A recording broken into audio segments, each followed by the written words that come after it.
Amahoro y'Imana kuri mwebwe mwese bakunzi b'ibiganiro bica ku nsamirizi mbonesha kure buntu ijwi ry'ubuntu n'ivyizigiro na cane cane abakunzi b'ikiganiro ingo zacu. Twibukanye yuko intumbero ya kino kiganiro ari uko abantu bose na cane cane abagize umuryango bamenya yuko urugo ari umugambi w'Imana. Rero mu vyo bakora vyose bagahamagarirwa guhesha icubahiro iyo Mana. Igihe haba ubugeni, iyo haba ajyamajambo yo gushingira umuhungu n'umukobwa, turakunze kumva abavyeyi ku mpande zose canke abafata amajambo bagaruka kuri aya majambo: murubake rugume canke tubifurije urugo ruhire n'ayandi. Burya rero nta nzu itagira inkingi, inzu idafise inkingi zikomeye birumvikana yuko mu minsi mikeyi inzu irashobora gusenyuka ikabomoka, umuntu akarondera aho yayibonye akahabura. Rero n'umuryango niko kuko, umuryango nawo birasabwa yuko ugira inkingi zikomeye kugira ngo umuryango ushobore kurama, urugo rushobore gukomera. Muri kino kiganiro rero cuno munsi twabateguriye kuyaga kuri izo nkingi zituma urugo rukomera. Ushobora gusanga izo nkingi mwarazihaye ikibanza mu muryango wanyu, ariko kandi ugasanga ngira kumbure hariho inkingi mutari mufise, ugasanga nico gituma hariho ibintu bimwe bimwe muriko murabona bitagenda neza. Ico tubifuriza muri kino kiganiro nuko noneho za nkingi izo mwari mumaze gukomeza mwoshishikara mukazikomeza, ariko izadegwadegwa nazo mugaruke muzikomeze. Nkaba ndababwiye nti musangwe ikaze. Turi kumwe n'umutumire hano muri kino kiganiro, nawe akaba ari umukozi w'Imana, Havugiyaremye Leandre, akaba ari wagiye kudufasha muri kino kiganiro ahaje kutuyagira ibitari bike kubijanye n'izo nkingi mpejeje kubabwira. Leandre, ndabaramukije kandi ndabahaye ikaze. Amahoro cyane madame Marine. Ego, mwakoze kwemera mu kitaba buno butumire. Ndabashimiye cyane nanje ukuntu mwamwiyumviriye ko mukantumira. Ego, Leandre, nariko ndavuga nti urugo ni umugambi w'Imana, kandi ndavuga ukuntu y'abantu bubakana, umukobwa n'umusore, kijya gihe c'urubanza abavyeyi bakunda kugaruka kuco babifuriza, na cane cane babifuriza ko urugo rwabo rurama, bakabifuriza ati muraba amakara ntimuburubeya. Mu yandi majambo bababwira bati urugo mugiyemwo birasabwa yuko muzorubera amaso kugira ngo rushobore gukomera. Hanyuma handi naho inkingi zirashigikira inzu. Inzu itagira inkingi zikomeye birumvikana niyo hagize n'igihuhuta, yanzu umuntu ararondera aho yayibonye akayibura. Rero tugiye kuganira kuri zino nkingi. Mbega Leandre, iyo umuntu avuze umuryango, nk'inkingi zishobora gukomeza urugo zoba ari izihe? Murakoze cyane. Ariko mu nkingi zikomeza umuryango hariho inkingi novuga zishika kuri 6 novuga nyamukuru. Igihe zitisunzwe umuryango wacu twifuza ntushobora gukomera. Izo nkingi rero zigizwe n'ibi bikurikira: harimo urukundo, harimo kubaha, harimo guca bugufi, harimo imbabazi, harimo ikiganiro camaho no kugira intumbero imwe. Ivyo bintu iyo ari 6 bigiye hamwe, kumbure n'ubu n'abandi bashobora kongerako ibindi canke urashobora no kongerako ikindi. Ivyo bintu 6 mvuze ni ntabanduka kugira urugo rwacu rurame, urugo rwacu rukomere. Ego cane. Ego, none iyo umusore n'inkumi barinze bagera kujya munsi, bashobora gukoranya abantu, bagakoranya imiryango, abakozi b'Imana, womengo urukundo rwari ruhari? Rero reka duhere kuri iyi nkingi ya mbere y'urukundo. Ego madame Emeline, hariho ijambo riri mu Bifilipi 2:3 rivuga ati ntimugire ico mukora kubwo gukebana canke kwifata uko mutari, ariko mwicishe bugufi, umuntu wese yiyumvire kuri mugenzi we amuruta. Igihe cyose umuntu ari mu buzima bwa misi yose canke igihe turi mu ngo, hajya turi mu kibano, nagomba kuvuga kwiri jambo nkidufasha kwinjira mw'ibi bintu ngomba kuvuga. Iyo umuntu ariko arakora canke ariko arubaka akigira icyumviro cyo kubaka umenga agiye mu bintu bisanzwe byuzuye bisanzwe byarateguwe umenga nta ngorane umuntu agishika mu rugo umenga ni ibintu byose birapanze bimeze neza kuko abayizera komite yashizeho abayizera ibyo yaguze abayizera ibyo kumbure yaziganije amafaranga kuri konte ariko nagomba nakubwire hari ibindi bintu bitari amafaranga ari byo urugo rwenenako novuga ruhagararako icambere novuga rero ni urukundo iyo tuvuze urukundo ni kimwe mu bigumbagumba ndemano Imana yahaye umuntu nk'ubutunzi kandi igihe gikoresheje neza gishobora kumugirira akamaro kigagira akamaro n'abantu bariko baramubona umuntu wa mbere rero mu rugo yarakwiye kuryohererwa iryo jambo urukundo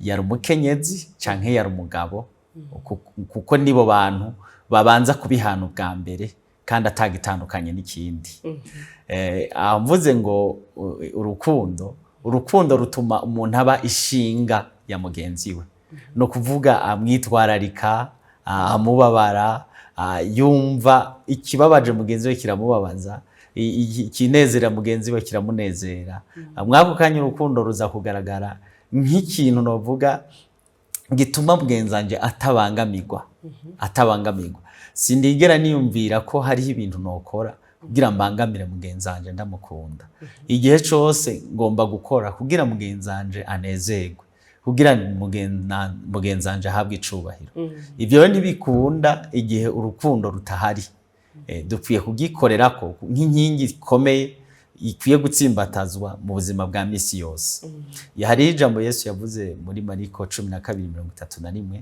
avuga ngo ukunda mugenzi wawe nk'uko wikunda ibi ni ibintu byo kwamizako ni ibintu byo kwamizako kuko ico udashaka ko bakugirira ntukigirira abandi rero no mu rugo ni magiriranire imbuto y'urukundo ndayibiba muri mugenzanje muga birangarukako kuko nawe arafise ukuntu ayagura muri wa mubano wa misi yose kuko abantu bubakanye batazi igihe bazotanira biragoye cyane igihe badashize imbere urukundo ariko rero iri jambo urukundo umengo ni jambo ryamaze gucika yuko umengo abantu bose umengo n'ururimi batahura urabona yuko hariho kenshi ico umuntu adatahura aja kurondera muri kazinduzi canke akaraba uwundi muntu amusigurira ariko murahejeje kubivuga yuko ingene urukundo rugaragara none se ko abantu usanga guhera bamenyana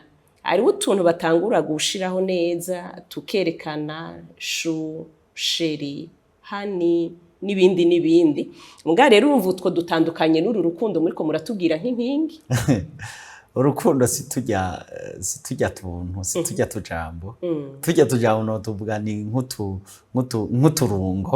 nk'uturungo tujya bavuga no turungo ariko urukundo rurarengera ibyo twiyumvira kuko urukundo rutuma twumvirizanya neza abo twubakanye bigakunda ko tubumviriza rutuma tubiyumvirako mu buryo ubu canke buriye nyimba arico ngomba kumukorera butuma ndamubabarira urukundo ruratuma tubabarana ruratuma tunezeranwa nabo kenshi iyo twumvirizanya tugahana akanya ko kumva ico mugenzi acagana bitumwe umwe wese yiyumva uruhara rwiwe ibyo byose bija mu rukundo kuko umuntu adakunda ntumuha umwanya umuntu udakunda nta bucuti mugiranira umuntu udakunda nta migenderanire none ubwo ntitwahava tuvuga yuko uru rukundo by'ukuri ahanini ko hari igihe ushobora gusanga hariho ibigoranye kandi abantu bavuga ngo barakundana kurinda abantu bagera ahantu bemezanya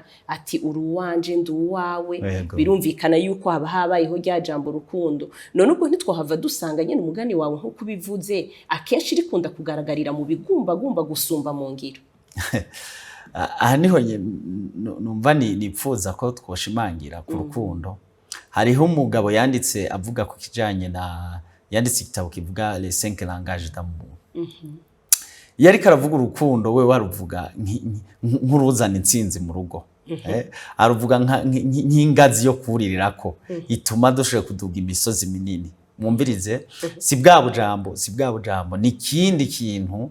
Aruvuga nk'ubwato bunini budufasha kurengana inyanja nini. Abuvuga nk'igikoresho kidufasha kurengana ubugaragwa. Abuvuga nk'ikintu kidufasha gukomera canke kidukomeza mu gihe tuba turi mu bihe bitoroshe. Urumva dufatiye kuri ya majambo ya hani ya shushu baby gusa biragoye cane ko ubwo rukundo tugumva urwo ariko. Ego cane.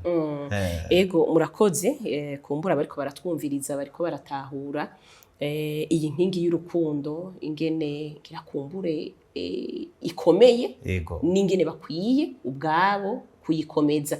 None uru rukundo ga Leandre nk'inkingi, nkuko twavuze ati inzu idafise inkingi, inzu ntigira inkingi imwe.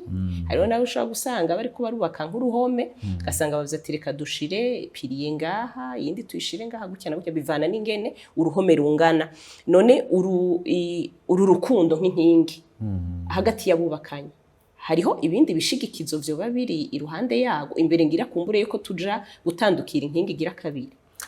Biriho ibishigikizo, biriho. Abubakanye bategeza kugira ubumwe. Ico n'ikindi gishobora kubashigikira mu bikorwa byabo bya misi yose.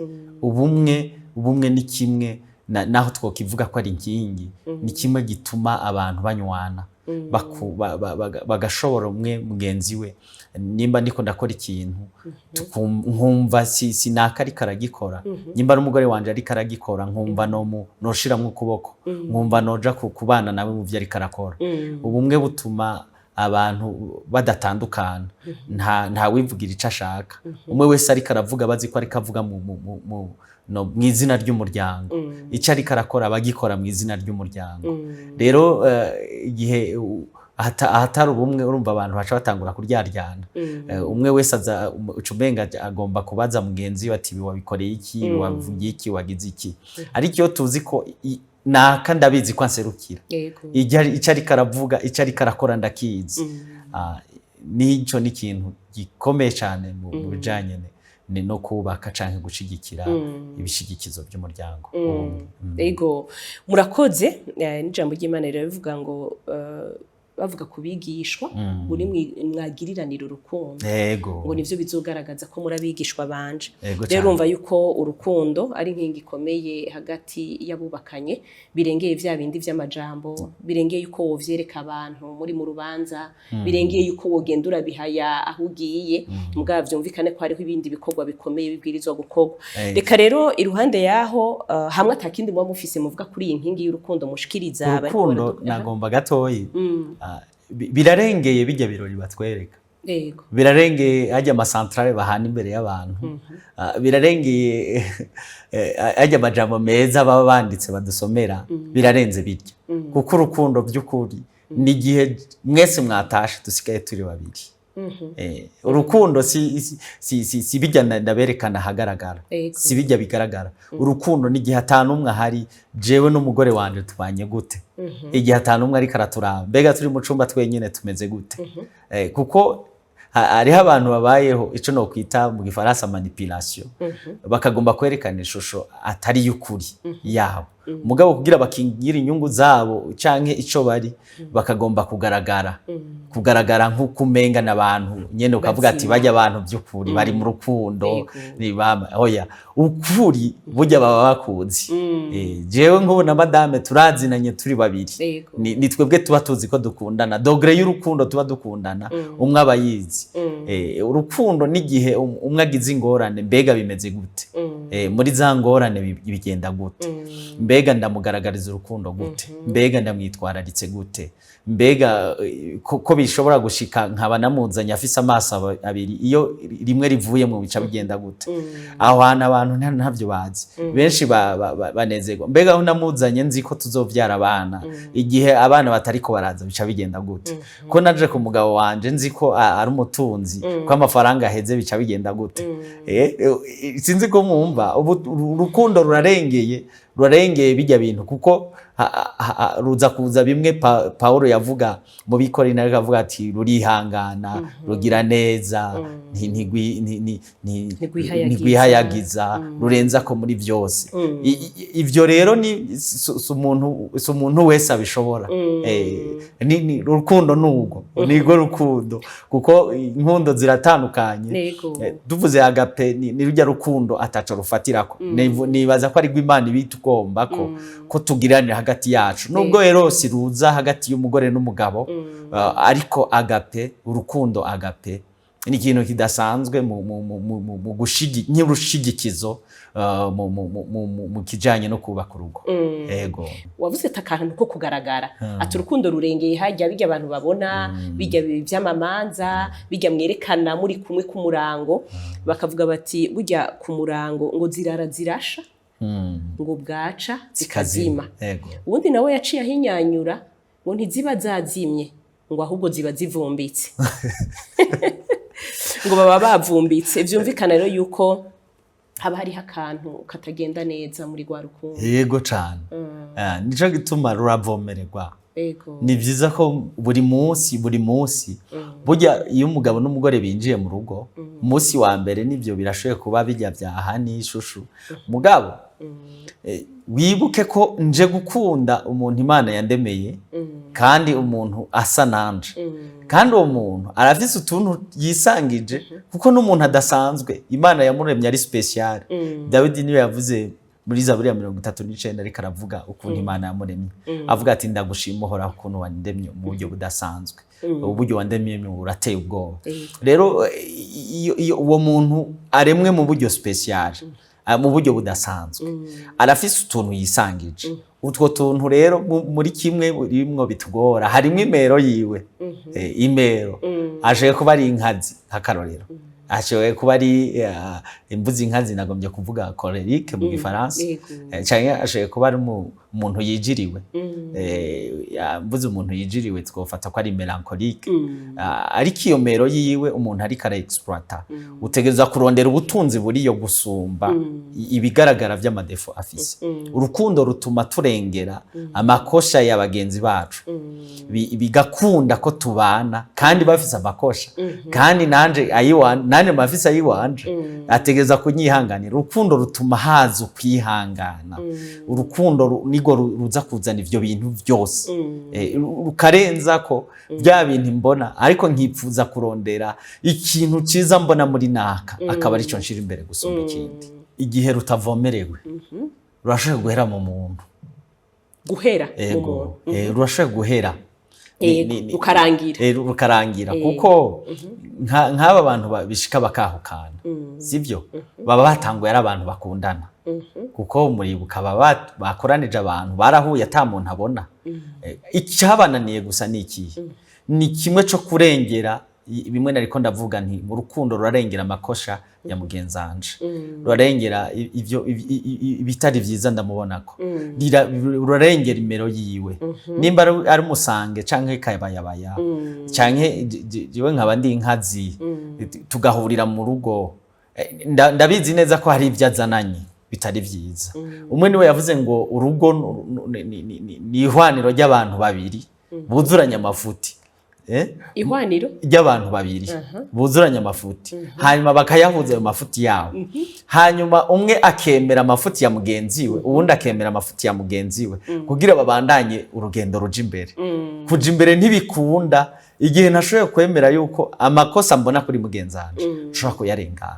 None kugira ngo uru rukundo guhera imbere, iyi nkingi ikomere ishigikirwe, mwavuze ivyo babiyigize, mbega nko umuswa, novuga ngo umuswa, kwirinda umuswa wojya iyi nkingi kugira ngo ntihave ibomora ivyari vyubatswe, mubona hoko gwiki? Rero nimba namusezerane ko tuzobana nawe gushitsa ibihe byose, bisigura ko nzihanganira n'utwo ndamusanganye tutameze neza gushitsa ibihe byose. Ikibazo rero kihari, hariho ingorane ijanye no kwihangana mu ngo.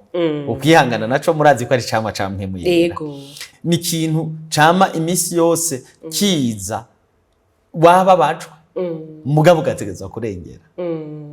Mvuze kwihangana uba wababajwe mugabo ugategerezwa kurengera.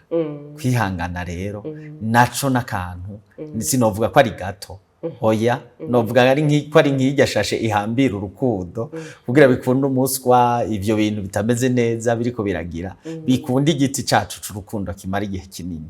Ukwihangana ego cane. Ndabona umwanya uri kuraturega kugira ngo ngira kumbure turangize ibijanye n'ino nkingi ya mbere. Mu kintu kidasanzwe umuntu ntakwiye gukora ikintu kubwo kwinuba canke gukeba mugenzi we.